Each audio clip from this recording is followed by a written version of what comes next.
Hello friends, स्वागत है एक बार फिर से आप सभी का हमारे यूट्यूब चैनल सक्सेस प्लेटफॉर्म के में। तो दोस्तों आज जो है यहाँ पे पूरे के पूरे 200 सवाल होने वाले, 200 क्वेश्चन मैं यहाँ पे कराने वाला हूँ जो कि जीके जीएस से रिलेटेड होने वाला है। और जितने भी सारे यहाँ पे आप क्वेश्चन देख रहे हैं सारे के सारे किसी न किसी एग्जाम में आए हुए सारे के सारे क्वेश्चन हैं। तो जिनका भी इस साल 2024 में जिनका भी पेपर है, और खासकर अभी जो रेलवे का, खासकर इस रेलवे का जो एग्ज़ाम, जो एग्ज़ाम को लेकर अगर जो तैयारी करे, चाहे एलपी हो, चाहे टेक्नीशियन हो, चाहे आने वाले एनटीपीसी ग्रुप डी के लिए हो, या फिर इवन जो भी आप पेपर रिसेंट में देने वाले, उन सारे के सारे एग्ज़ाम में ये काम आने वाले हैं। ठीक है, तो वीडियो को शुरू से अंत तक देखिएगा, सारे के सारे आप सवाल देख लीजिएगा, कहीं ना कहीं आपके एग्ज़ाम में पूछा जा चुका है। पूरे के पूरे यहाँ पे मैं 200 क्वेश्चन कराने वाला हूँ। आगे बढ़ने से पहले एक छोटा सा इन्फॉर्मेशन, जो जिन लोगों को पीडीएफ इसकी चाहिए वो 150 रुपये पे करके ले सकते हैं। इसमें पूरे के पूरे 10,000 क्वेश्चन का कलेक्शन होगा। फ़ोनपे, गूगल पे, पेटीएम, अमेजन पे से इस नंबर पे 7903764562 पर क्या करेंगे, पेमेंट करके इसी नंबर पे क्या करेंगे, व्हाट्सअप कर देंगे। ठीक है, इसी नंबर पे क्या करेंगे, आप व्हाट्सअप कर देंगे। पेमेंट का स्क्रीनशॉट लेकर आपको आपके व्हाट्सअप पे या टेलीग्राम पे विद इन सेकेंड आपको पीडीएफ मिल जाएगा। तो चलिए आज का पहला सवाल, पहला सेट और सवाल नंबर 1 पे देखते हैं। देखिए यहाँ पे पहला जो सवाल है वो क्या है, वायु प्रदूषण। अगर पूछ लिया जाए सवाल कि लाइकेन का उपयोग किस लिए किया जाता है, तो लाइकेन का जो उपयोग होता है वायु प्रदूषण संकेतक के रूप में इसका उपयोग होता है। तो ये इंपॉर्टेंट सवाल है, एग्जाम में पूछा हुआ है, तो ध्यान रखिएगा। दूसरा सवाल पे आते हैं, शैवाल तथा कवक का सहजीवन क्या कहलाता है, ये लाइकेन कहलाता है। और अगर सवाल पूछ लिया जाए कि लिटमस पत्र किससे बनता है, तो लाइकेन से बनता है, ये भी आप ध्यान रखें। तो लाइकेन से 3 सवाल। आगे बढ़ते सवाल पे कि राइजोबियम, आपका जो राइजोबियम जीवाणु है इसका काम क्या है, यह सजीवन में रहता है तथा नाइट्रोजन फिक्सेशन का काम करता है। ठीक है, किसका काम करता है, नाइट्रोजन फिक्सेशन का ये काम करता है। फिर आगे बढ़ते सवाल पे कि पटाव सिंड्रोम का संबंध किससे, तो याद रखिएगा इसका संबंध गुणसूत्र 13 से है।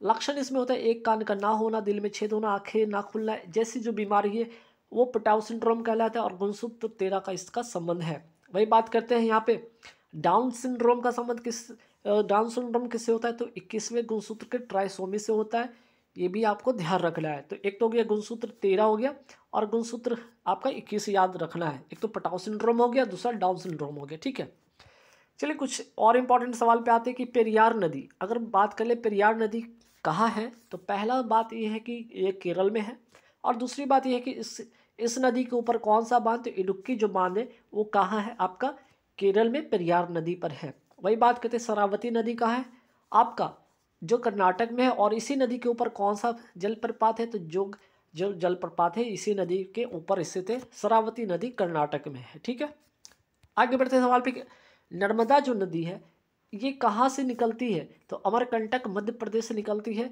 और ये पश्चिम की ओर बहती है और अरब सागर में गिरती है, ये भी ध्यान रखिएगा। तो नर्मदा हो गया, और ताप्ती। ठीक है, ताप्ती भी जो है आपका पश्चिम की ओर, ठीक है, क्या पश्चिम की ओर बहने वाली नदी है, और अरब सागर में ये भी गिरती है, ये भी आपको ध्यान रखना है। नर्मदा नदी के ऊपर कौन सा बांध है, सरदार सरोवर बांध है, कहाँ पे, गुजरात में। आगे आते हैं सवाल पे कि टिहरी बांध, टिहरी बांध कहाँ स्थित है, उत्तराखंड में। भागीरथी जो नदी है उसके ऊपर ये कौन सा बांध है, टिहरी बांध स्थित है, और इसे स्वामी रामतीर्थ सागर बांध भी कहा जाता है। तो टिहरी बांध का संबंध कहाँ से, उत्तराखंड से है, और कौन सी नदी के ऊपर, तो भागीरथी नदी के ऊपर है, ध्यान रखिएगा।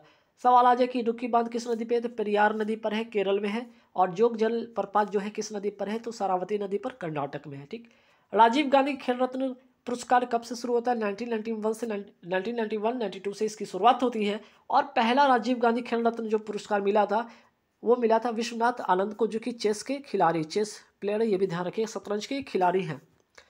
आगे बढ़ते राजीव गांधी खेल रत्न पुरस्कार का नया नाम कब से और क्या रखा गया, तो इसका जो नाम रखा गया 6 अगस्त 2021 से मेजर ध्यानचंद खेल रत्न पुरस्कार कर दिया है। राजीव गांधी खेल रत्न पुरस्कार का नया नाम हो चुका है। ठीक है, आते हैं जिन शब्द, जिन शब्द का अगर मैं बात करूँ इसका अर्थ क्या होता है, विजेता। और जैन धर्म में महावीर स्वामी को जिन कहा गया था, अर्थात विजेता कहा गया था। कब, जब इनको ज्ञान की प्राप्ति हुई थी, इनको जिन अर्थात विजेता कहलाए, अर्थ अर्थात पूज्य कहलाए, और निग्रंथ जो कहलाए अर्थात बंधनहीन कहलाए। तो इनको जब ज्ञान की प्राप्ति होता है उसके बाद जो है इनको जीन, अर्थ और निर्ग्रंथ जैसे शब्दों से इनको जाना जाता है। ठीक, जैन धर्म की बात करते हैं तो जैन धर्म के साहित्य को क्या कहा जाता है? इसके साहित्य को आगम कहा जाता है। ठीक है, जैन धर्म में कितने तीर्थंकर हुए? तो 24 तीर्थंकर हुए, ये भी आपको ध्यान रखना है। जैन धर्म के पहले जो तीर्थंकर कौन हुए? ऋषभदेव हुए, और अंतिम जो तीर्थंकर हुए वो महावीर स्वामी हुए, ये भी आपको बात ध्यान रखना है। फिर आगे बढ़ते हैं। भगवान बुद्ध के पूर्व जन्मों की कथाएं किसमें शामिल है? जातक कथा में शामिल है। अब आते हैं कुछ इकोनॉमिक्स से सवाल, देखिएगा। प्रथम पंचवर्षीय योजना का कार्यकाल कब से कब रहा? तो 1951 से 1956 तक रहा प्रथम पंचवर्षीय योजना का कार्यकाल। वही बात करते हैं, यह किस मॉडल पे आधारित था? तो ये हेरॉड डॉमर मॉडल पे आधारित है, ये भी आपको ध्यान रखना है। और प्रथम पंचवर्षीय योजना के समय भारत के प्रधानमंत्री थे कौन? तो जवाहरलाल नेहरू थे। ठीक है, ये सारी बातें आपको ध्यान रखना है। फिर आगे बढ़ते सवाल पे। अगर पूछे जाए प्रथम पंचवर्षीय योजना किस जो है इसमें किस पर अधिक बल दिया गया था? तो आपको कृषि पर अधिक बल दिया गया था। सवाल अगर पूछ लिया जाए कि बहुउद्देशीय नदी परियोजना किस पंचवर्षीय योजना में बनती है? तो प्रथम पंचवर्षीय योजना में ही बनती है, याद रखिएगा। द्वितीय पंचवर्षीय योजना किस मॉडल पर आधारित है? तो महालनोबिस मॉडल पर आधारित है, ये भी आपको ध्यान रखना है। द्वितीय पंचवर्षीय योजना में किस पर बल दिया गया? तो उद्योग पर बल दिया गया है। ठीक, चलिए अब आते हैं योजना का अवकाश कब कब हुआ। योजना अवकाश कब कब हुआ? तो 1966 से लेकर 1969 के बीच में, अर्थात 3 इयर्स जो रहा आपका ये अवकाश वर्ष रहा। ठीक है, और अगर अनवरत योजना अर्थात रोलिंग प्लान्स की अगर अवधि की बात करें तो 1978 से 1980 तक रहता है। ठीक है, अर्थात इसकी शुरुआत होती है 1978 से। ठीक, त्रिस्तरीय पंचायती राज व्यवस्था किस राज्य में सबसे पहले लागू हुई? 2 अक्टूबर 1959 में नौगौर जिला राजस्थान में इसकी शुरुआत होती है। वही बात कर लिया जाए त्रिस्तरीय पंचायती राज व्यवस्था का संबंध किस समिति से है? तो बलवंत राय मेहता समिति से है। फिर आगे बढ़ते हैं सवाल पे। 73वां संविधान संशोधन 1992 का संबंध किससे? पंचायती राज व्यवस्था से। और पंचायती राज व्यवस्था जो संविधान द्वारा कब लागू किया गया? तो 24 अप्रैल 1993 को इसको लागू किया गया, और ये तारीख बन जाता है आपका पंचायती राज दिवस बन जाता है आपका 24 अप्रैल। फिर बात करते हैं 73वां संविधान संशोधन से कौन सा भाग जोड़ा गया? देखिएगा, इसमें भाग 9 जोड़ा गया। ठीक है, भाग 9 जोड़ा गया, पंचायती राज से संबंधित है।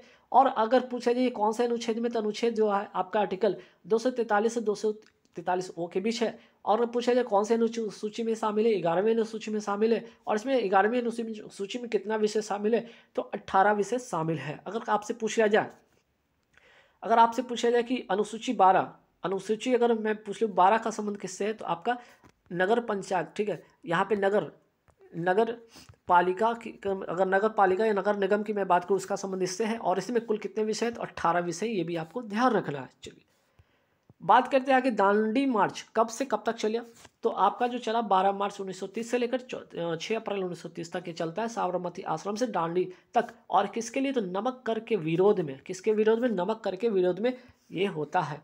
फिर बात करते हैं नवरोज त्यौहार का संबंध किस धर्म से? तो पारसी लोगों का नववर्ष है। और नवरे, ठीक है, ये नवरोज हो गया। और नवरे अगर मैं पूछ लूँ, ठीक है, नवरे त्यौहार का संबंध किससे? तो ये जम्मू कश्मीर का नववर्ष है, ये भी ध्यान रखिएगा। आपात अनुबंध संविधान के किस भाग में है? आपात अनुबंध का अगर मैं बात करूँ संविधान के भाग 18 में है, जिसमें 352 आर्टिकल 352 हो गया, 356 हो गया और 360 हो गया। ठीक है, एक तो राष्ट्रीय आपात हो गया, आपका राष्ट्रपति शासन हो गया, और वित्तीय आपात हो गया। वही बात करते संविधान संशोधन किस भाग में है? आपका भाग 20 में है आपका संविधान संशोधन। राष्ट्रीय आपात का संबंध किससे? 352। अभी मैंने बताया 352 राष्ट्रीय आपात का संबंध है। अब तक ये 3 बार लग चुका है। कब कब? एक तो 1962 में जब भारत चीन का युद्ध हुआ, 1971 में जब भारत पाक का युद्ध हुआ, और 1975 जबकि आंतरिक अशांति के समय इंदिरा गांधी के समय जब वो प्रधानमंत्री थी, याद रखिएगा। चलिए फिर बात करते हैं 44वां संविधान संशोधन से आंतरिक अशांति का आधार बदलकर क्या कर दिया गया? सशस्त्र विद्रोह कर दिया गया। वही बात करते हैं आपात के समय कौन से 2 अनुच्छेद समाप्त नहीं होते? अनुच्छेद 20 और अनुच्छेद 21 जो है ये समाप्त नहीं होते हैं। राष्ट्रपति शासन का संबंध किससे है? तो अनुच्छेद 356। और वित्तीय आपात का संबंध है अनुच्छेद 360।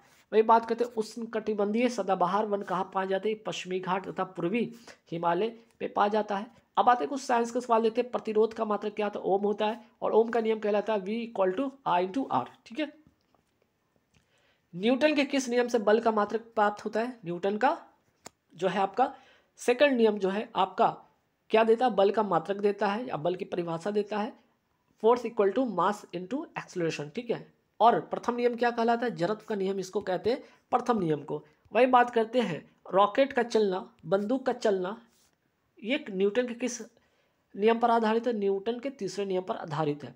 अगर बात करते हैं हॉर्न सिल्वर किसको कहते हैं? हॉर्न सिल्वर कहते हैं AgCl को, AgCl को कहते हैं, अर्थात सिल्वर क्लोराइड को कहते हैं क्या? हॉर्न सिल्वर कहते हैं।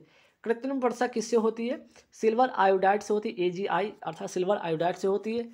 वही बात करते हैं चुनाव में मतदाता की उंगलियों पर लगाई जाने वाली स्याही का नाम क्या है? AgNO3 कहा जाता है। सिल्वर नाइट्रेट इसको कहा जाता है। फोटोग्राफी में किसका उपयोग होता है? तो फोटोग्राफी में उपयोग होता है आपका सिल्वर ब्रोमाइड का, AgBr का होता है।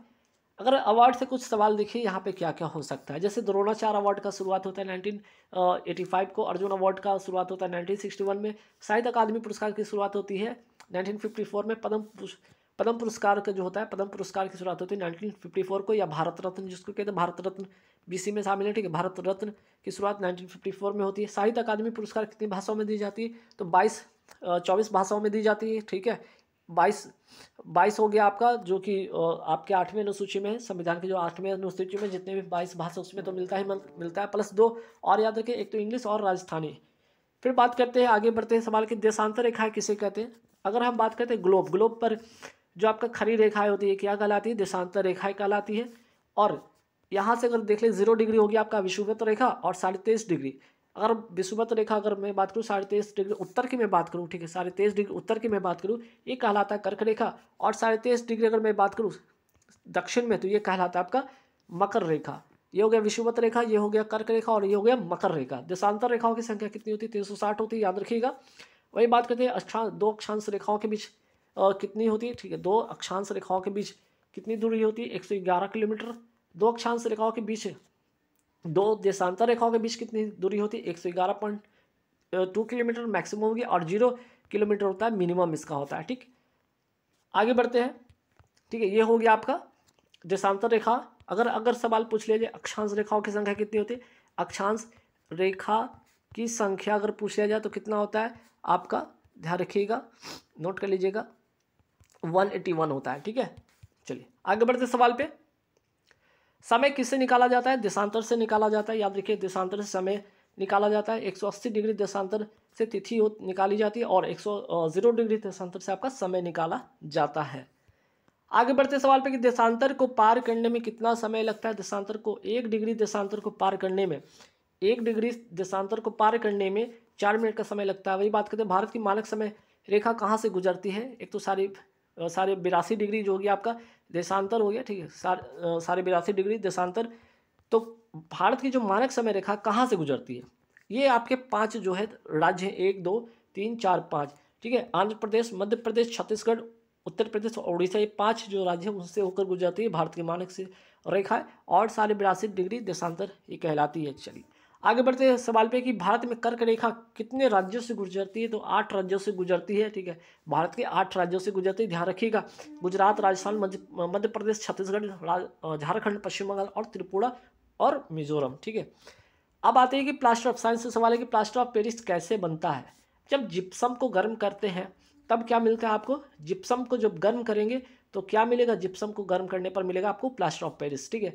जिप्सम का फार्मूला होता है CaSO4 × 2S2 होता है, वहीं प्लास्टर ऑफ पेरिस का होता है CaSO4 × 1/2S2 होता है। गर्म करेंगे, इसको गर्म करेंगे तो क्या बनेगा? प्लास्टर ऑफ पेरिस बनेगा। राष्ट्रीय आय का आंकड़ा कौन सी संस्था मापती है? CSO अर्थात सेंट्रल स्टैटिस्टिक ऑर्गेनाइजेशन इसको मापती है। आते कुछ साइंस से सवाल और देखते हैं, जैसे विटामिन की खोज करता कौन है? फंक। और विटामिन डी की खोज करता है हॉपकिंस। वसा में घुलनशील अगर पूछा जाए विटामिन कौन कौन से? ADEK हो गया। अब ये बात करते हैं पानी में घुलनशील, ठीक है, पानी में अगर आपसे कोई पूछ ले कि पानी में घुलनशील कौन होगा, तो पानी में आपका विटामिन बी हो गया और विटामिन सी पानी में घुलनशील विटामिन है। विटामिन ए का रासायनिक नाम क्या है? रेटिनॉल है। इसकी कमी से क्या होता है? रतौंधी रोग होता है। अगर आपसे पूछा जाए गोल्डन राइस में कौन सा विटामिन पाया जाता है? विटामिन ए पाया जाता है। विटामिन B1 का रासायनिक नाम क्या है? थायमिन। और इसी कमी से क्या होता है? बेरी नामक रोग हो जाता है। चलिए आगे बढ़ते सवाल पे कि रक्त का थक्का बनने में कौन सा विटामिन काम आता है? विटामिन के रक्त का थक्का बनने में काम आता है। वाइलविट्रोल किसे कहते हैं? सल्फ्यूरिक अम्ल कहते हैं। सल्फ्यूरिक अम्ल को कहा जाता है, H2SO4 को कहा जाता है। एक्वा रेजिया किस अनुपात में होता है? 3:1 में होता है। HCl होता है 3 में, इसका होता है HCl 3 और HNO3 1, अर्थात 3:1 में होता है। ये सांद्र होता है, ये दोनों बातें ध्यान रखें, सांद्र HCl और सांद्र HNO3 होता है, 3:1 ध्यान रखिएगा। एसिड वर्षा में क्या होता है, तो आपका H2SO4 प्लस HNO3 होता है, ये भी ध्यान रखिएगा। तो आपका सल्फ्यूरिक एसिड होता है प्लस नाइट्रिक एसिड होता है, ठीक है। आगे बढ़ते हैं, एसिड वर्षा का पीएच मान कितना होता है, 5.5 होता है। वही बात करते हैं पीएच स्केल किसने दिया था, सोरेनसन ने दिया था, पीएच स्केल का मान दिया था। वही बात करते हैं, लाल चींटी के डंक में कौन सा अम्ल पाया जाता है, फॉर्मिक अम्ल क्या पाया जाता है। सिरका में कौन सा अम्ल पाया जाता है, सिरका में आपको पाया जाता है एसिटिक एसिड CH3COOH पाया जाता है। टमाटर में कौन सा एसिड पाया जाता है, ऑक्जेलिक एसिड। अब आते हैं कुछ ऐतिहासिक सवाल, जैसे कि भारत का नेपोलियन किसे कहा जाता है, समुद्रगुप्त को कहा जाता है, गुप्त साम्राज्य के शासक थे। प्रयाग प्रशस्ति किसके द्वारा लिखा गया, हरिसेन, जो कि समुद्रगुप्त के समय इन्होंने लिखा था। अगर पूछ लिया जाए गुप्त साम्राज्य की बात हो ही रही है तो बताइए गुप्त साम्राज्य की इसके स्थापना किसने किया, श्री गुप्त ने किया था।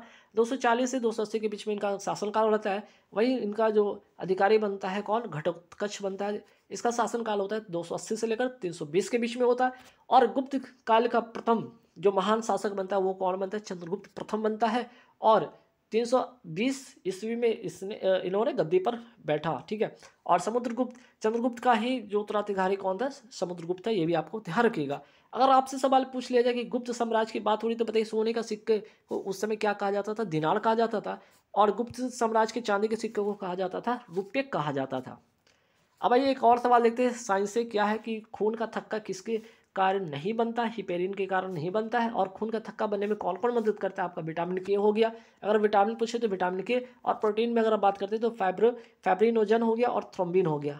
और इसमें भी जो अगर फैब्रिनोजन अगर हो गया, ये रक्त के थक्का बनने में अनिवार्य क्या है, ये प्रोटीन है, ये विटामिन है, ये प्रोटीन है, ठीक है। चलिए अब आते हैं कुछ दिवस पर ध्यान देते हैं। जैसे राष्ट्रीय विज्ञान दिवस की मैं बात करता हूँ, कब मनाया जाता है, 28 फरवरी को।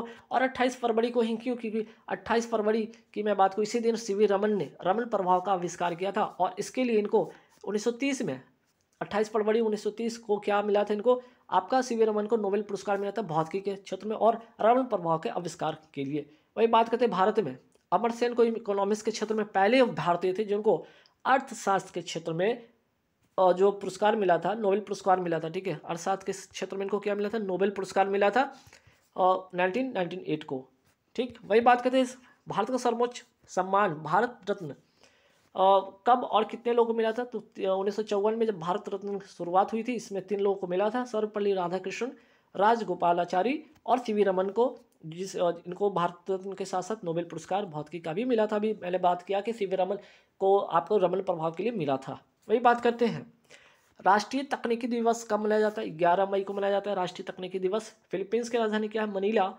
और अंतर्राष्ट्रीय चावल अनुसंधान केंद्र कहाँ है, मनीला। और इसकी राजधानी क्या है, फिलीपींस की राजधानी क्या है, फिलीपींस की राजधानी मनीला। ये भी बात आपको ध्यान रखना, फिलीपींस की राजधानी है मनीला। और मनीला में ही क्या है, फिलीपींस की जो राजधानी मनीला, इसमें ही आपका अंतर्राष्ट्रीय चावल अनुसंधान केंद्र है, ये भी ध्यान रखना है। पानीपत का अगर मैं बात करूँ, तीसरा युद्ध कब होता है, 1761 के बीच में होता है, मराठा और अहमद शाह अब्दाली के बीच में होता है। तो सवाल ये भी तो बन सकता है, पहला बताइए कि पहला कब हुआ था, 1526 में बाबर और इब्राहिम लोदी के बीच में होता है। दूसरा कब होता है, 1556 में होता है, अकबर और हेमू के बीच में होता है, ठीक है। आते हैं बात करते हैं तराइन का प्रथम युद्ध। तराइन का प्रथम युद्ध कब होता है, 1191 ईस्वी में होता है, ठीक है। 1191 ईस्वी में होता है। पृथ्वीराज चौहान और मोहम्मद गौरी के बीच में होता है। इसमें पृथ्वीराज चौहान जीत जाते हैं, मोहम्मद गौरी क्या हो जाता है, हार जाता है। वही बात करते हैं 1192 की अगर मैं बात करूँ, इसमें जो सेकंड वाला होता है, ठीक है, सेकंड जो होता है तराइन का सेकंड युद्ध होता है 1192 में होता है। इसमें क्या होता है, पृथ्वीराज चौहान, ठीक है, इसमें क्या होता है, गौरी क्या है, ये जीत जाता है। और चौहान जो होते हैं, पृथ्वीराज चौहान, ये हार जाते हैं, ठीक है। चलिए आगे बढ़ते हैं, मिल्क ऑफ मैग्नीशिया किसे कहा जाता है, साइंस से सवाल है। मिल्क ऑफ मैग्नीशिया किसे कहा जाता है, MgOH का होल 2 अर्थात मैग्नीशियम हाइड्रोक्साइड को कहा जाता है मिल्क ऑफ मैग्नीशिया, या जिसे एंटासिड कहते हैं। जब अनपच हो जाता है, अपच हो जाती है, पेट में अम्लता ज़्यादा बन जाता है, तो इसी को खाने से जो होता है आपका पेट की अम्लता दूर होती है और जो आपकी जो कब्जियत है वो ख़त्म हो जाती है। विश्व आर्द्र भूमि दिवस कब मनाया जाता है, देखिए 2 फरवरी को मनाया जाता है। और 2 फरवरी को ही क्यों मनाया जाता है, क्योंकि आर्द्र भूमि से संबंधित रामसर जो कन्वेंशन है, इसके संरक्षण के लिए जो रामसर कन्वेंशन होता है 2 फरवरी 1971 को ईरान में होता है, इसलिए 2 फरवरी को क्या मनाया जाता है, आपका रामसर कन्वेंशन मनाया जाता है। और याद रखिएगा भारत जो है रामसर, भारत रामसर कन्वेंशन पर हस्ताक्षर कब करता है? 1982 को भारत जो है इसमें शामिल होता है। अब आइए कुछ पॉलिटी से महत्वपूर्ण सवाल अगर पूछा जाए, राज्यपाल का अध्यादेश जारी करने का संबंध किस अनुच्छेद से है? तो पहले तो राष्ट्रपति के जाने, राष्ट्रपति का अध्यादेश का संबंध किससे? तो अनुच्छेद 123। और इसी को अगर ऐसे लिख दिया जाए 123 को अगर आप क्या करते बीच वाला अंक उठा के और बाकी अंक को लिख देते 213, तो बन जाता है राज्यपाल का अध्यादेश। तो राज्यपाल का अध्यादेश 213 आर्टिकल 213 में है और राष्ट्रपति का अध्यादेश आर्टिकल 123 में है। अगर सवाल पूछा जाए कि राष्ट्रपति का क्षमादान कौन सा आर्टिकल में है? तो आपका आर्टिकल हो गया 72।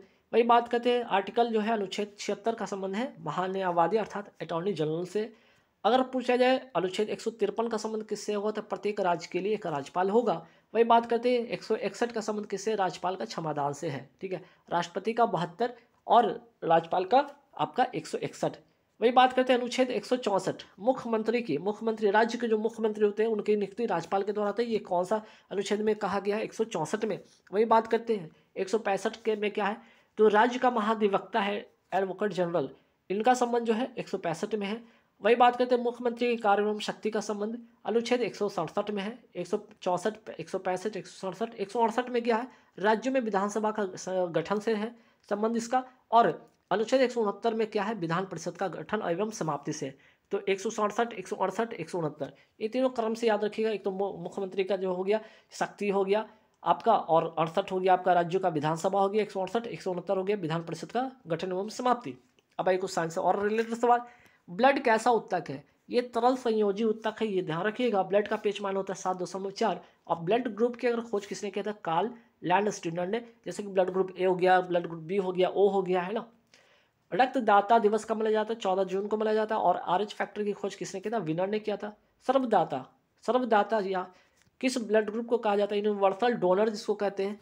ठीक है, एक तो हो गया ये हो गया आपका यूनिवर्सल डोनर हो गया, ओ नेगेटिव हो गया। और यूनिवर्सल सर्वग्राही यूनिवर्सल रिसेप्टर किस ब्लड ग्रुप को कहा जाता है? AB पॉजिटिव को कहा जाता है। दोनों बातें आप ध्यान रखना है आपको। ठीक है, चलिए आगे बढ़ते हैं सवाल पे कि साहित्य अकादमी का बाल साहित्य पुरस्कार कितनी भाषाओं में दी जाती है? 22 भाषाओं में दी जाती है। ठीक है, रक्त परिसंचरण की खोज किसने किया था? विलियम हार्वे ने किया था। अनुच्छेद 153 का संबंध प्रत्येक राज्य के लिए एक राज्यपाल होगा, ये ध्यान रखना आपको। आगे बढ़ते, भारत में कितने राज्य एवं कितने केंद्र शासित प्रदेश है? वर्तमान में 28 राज्य है और 8 केंद्र शासित प्रदेश राज्य है। और इसका जिक्र भाग 1 और अनुच्छेद 1 में इसका वर्णन है, ये भी ध्यान रखना है। फजल, ठीक है, फजल अली आयोग का संबंध किससे है? तो 7वां संविधान संशोधन 1956 का संबंध अगर पूछा जाए तो फजल अली आयोग का संबंध है इसका। और इस समय अगर मैं बात करूँ, इस समय 14 राज्य और 6 केंद्र शासित राज्य बनते हैं, ये भी ध्यान रखना है। और 7वां संविधान संशोधन 1956 में ही एक चीज़ और जोड़ा गया, वो क्या है कि एक राज्यपाल 2 या 2 से अधिक राज्य का राज्यपाल हो सकता है। ये 7वां संविधान संशोधन 1956 में ही जोड़ा गया। अगर पूछा जाए भारत का नवीनतम राज्य कौन सा? तेलंगाना, जो कि 29वां राज्य था। लेकिन बात करते हैं यहाँ पे जम्मू का बात करते हैं, जो जम्मू अब क्या था, जो राज्य था अब यूटी बन गया, इसलिए वो 28 राज्य अभी वर्तमान में है। वर्तमान में 28 राज्य जरूर है, लेकिन 29वां जो राज्य बना था वो तेलंगाना बना था। और इसकी स्थापना कब होती है? इसका गठन होता है 2 जून 2014 को इसका गठन होता है। और पूछा जाए तेलंगाना का गठन स्थापना कब होता है? 2 जून 2014 को। और इसमें विधानसभा की जो सीट है कुल मिलाकर 119 है। विधानसभा की सीट 119 है, लोकसभा की सीट 17 है और राज्यसभा की सीट 7 है। अगर इन दोनों को मल्टीप्लाई करते हैं तो क्या बन जाता है?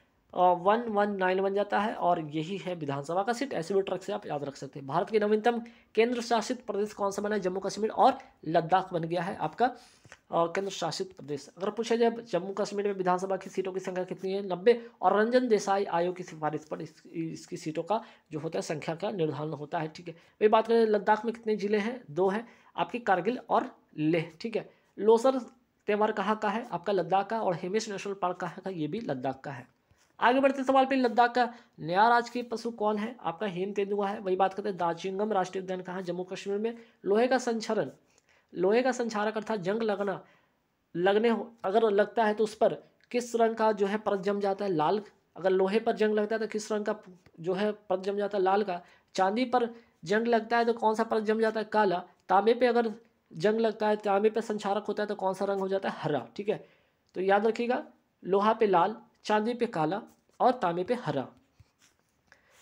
आगे बढ़ते, किस धातु पर जंग नहीं लगता है? सोना और प्लेटिनम ऐसे जो धातु जिस पर जंग नहीं लगता है।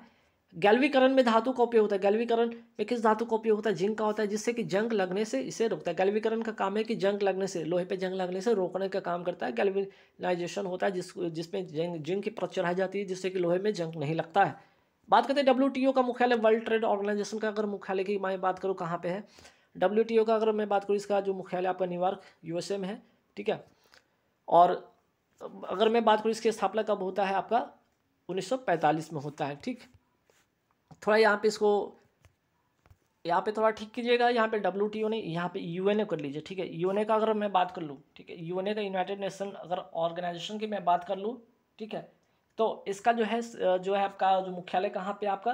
यूनाइटेड नेशन ऑर्गेनाइजेशन अर्थात संयुक्त राष्ट्र संघ का मुख्यालय जो है न्यूयॉर्क शहर में स्थित है, अमेरिका में। और इसका जो स्थापना होता है 1945 को होता है, ठीक है। WTO नहीं, WTO का तो स्थापना जो होता है आपका, WTO का स्थापना होता है 1995 में होता है, ठीक है, ये भी ध्यान रखना। चलिए बात करते हैं यूनिसेफ का स्थापना होता है आपका 1946, मुख्यालय न्यूयॉर्क में। और यूनेस्को का जो मुख्यालय है आपका पेरिस फ्रांस में, और इसकी स्थापना होती है 1945 में। बात करते हैं, अब आते हैं नाटो की मैं बात करता हूँ। नाटो का जो स्थापना होता है मुख्यालय है कहाँ पे?